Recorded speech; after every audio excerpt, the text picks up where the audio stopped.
तो नमस्कार दोस्तों, मैं दीपक नागर। दीपक इकोनॉमिक्स के इस चैनल पर आप सभी दोस्तों का स्वागत है। दोस्तों, इस चैनल पर मैं डेली डिस्कस करता हूं डेली इकोनॉमिक न्यूज और आज डेट 14 अक्टूबर।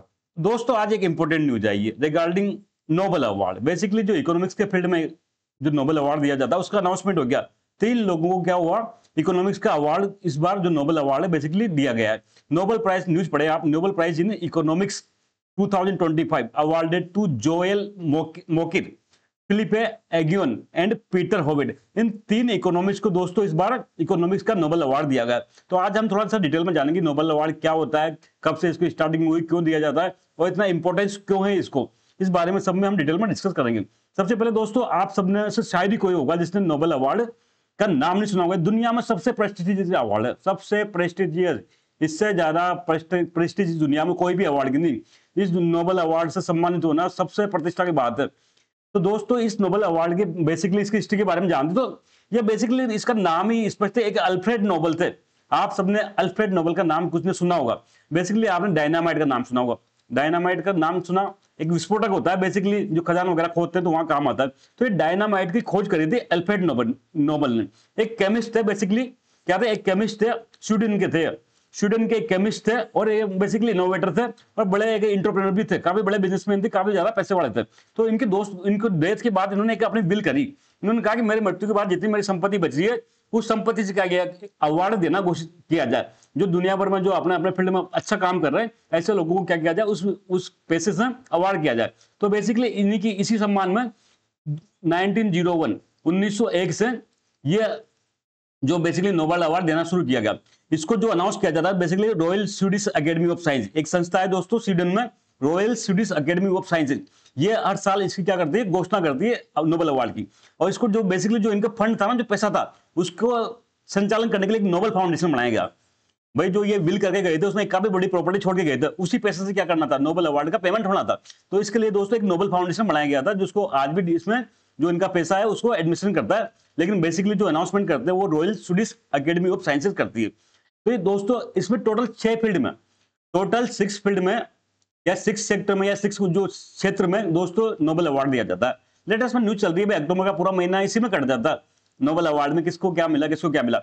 सबसे पहले दोस्तों एक है फिजिक्स में, दूसरा है केमिस्ट्री सब्जेक्ट में, तीसरा फिजियोलॉजी या इसको मेडिसिन भी कहते हैं, जनरली बायोलॉजी वालों को दिया जाता है, जो डॉक्टर्स वगैरह होते हैं बायोटेक्नोलॉजिस्ट इनको दिया जाता है। तो फिजिक्स, केमिस्ट्री, फिजियोलॉजी या इसको कहते हैं मेडिसिन के फील्ड में। फोर्थ होता है लिटरेचर, साहित्य के फील्ड में। फिफ्थ होता है पीस में। पीस में अभी इस बार चर्चा में रहा, डोनाल्ड ट्रंप ने बहुत प्रयास किया कि उनको पीस का नोबेल अवार्ड मिल जाए, लेकिन फाइनली उनको मिला नहीं।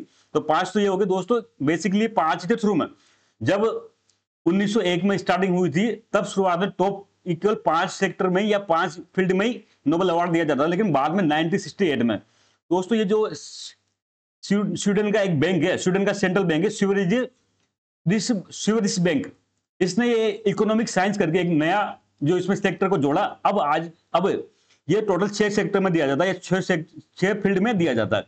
6 फील्ड कौन सा था, इकोनॉमिक साइंस का। इसको दोस्तों ये जो रॉयल एकेडमी स्वीडन है वो नहीं देती है। बेसिकली जो स्वीडन का सेंट्रल बैंक है, नाम याद रखना इसका, स्वीडन का सेंट्रल बैंक है स्वेरिज बैंक। ये दोस्तों इसको अनाउंसमेंट करता है। इसकी बेसिकली इसकी स्थापना दोस्तों 1968 में की गई थी और फाइनली फर्स्ट जो नोबेल था ना वो 1969 में दिया गया था इकोनॉमिक्स के फील्ड में। तो इकोनॉमिक्स का फील्ड बिल्कुल लेटेस्ट में है। 1901 में केवल 5 फील्ड में ही नोबेल दिया जाता था, लेकिन 1969 से ये 6 फील्ड में दिया जाता है। फर्स्ट जो नोबेल था इकोनॉमिक्स का, ये डच इकोनॉमिस्ट टिनबर्गन, एक नॉर्वेजियन इकोनॉमिस्ट है रेगनर फिश। ये रेगनर फिश का नाम सुना होगा आपने। रेगनर फिश इकोनॉमिक्स से इंपॉर्टेंट है दोस्तों। तो ये दो जो इकोनॉमिक्स है इनको 1969 में फर्स्ट टाइम इकोनॉमिक्स के फील्ड में नोबेल दिया गया था। और ये कौन देता है, स्विट्जरलैंड का सेंट्रल बैंक सेवरेजिस बैंक द्वारा दिया जाता है। तो दोस्तों जो अवार्ड में नहीं है, इसमें बहुत बड़ी मात्रा में अवार्ड दिया जाता है। 11 जो मिलियन है ना, 11 मिलियन मतलब 1.1 करोड़। 1.1 करोड़ स्वीडन की जो करेंसी है, स्वीडिश करोड़ का ये इसमें इनाम दिया जाता है, जिसको अगर रुपये में जोड़े तो 10.5 करोड़ के आसपास होता है। 10.23 करोड़। सोचो कितनी बड़ी अमाउंट है। भारतीय मुद्रा में नोबेल के तरफ 10.23 करोड़ दिया जाता है। डॉलर में इसको करें तो 1.2 मिलियन डॉलर दिया जाता है। तो इतनी बड़ी अमाउंट इसमें दोस्तों अवार्ड विनर को दी जाती है। 10.23 करोड़ रुपए लगभग इसको इनाम में घोषित की जाती है।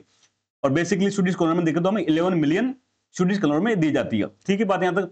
अब इस बार का जो दोस्तों जो नोबेल अवार्ड दिया गया ना, जो पीस में या नहीं सॉरी इकोनॉमिक्स में, वो 3 लोगों को दिया गया, 3 पर्सन्स को। सबसे पहले दिया गया एक तो जोल मोकर यूएसए के हैं, एक पीटर होविट और तीसरा फिलिपिनो एग्यूअन। तो दोस्तों जो बेसिकली ये जो जोल मोकर है, इनको अमाउंट का आधा राशि दी जाएगी।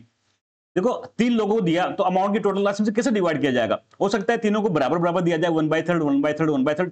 लेकिन दोस्तों कभी कभी एक इंपॉर्टेंट होता है तो उसको हाफ, बाकी को 1/4 दिया जाता है। तो इस केस में दोस्तों जो जोल मोगिर हैं, बेसिकली अमेरिका के इकोनॉमिस्ट है, इनको टोटल जो अवार्ड की राशि है उसका हाफ अमाउंट दिया जाएगा।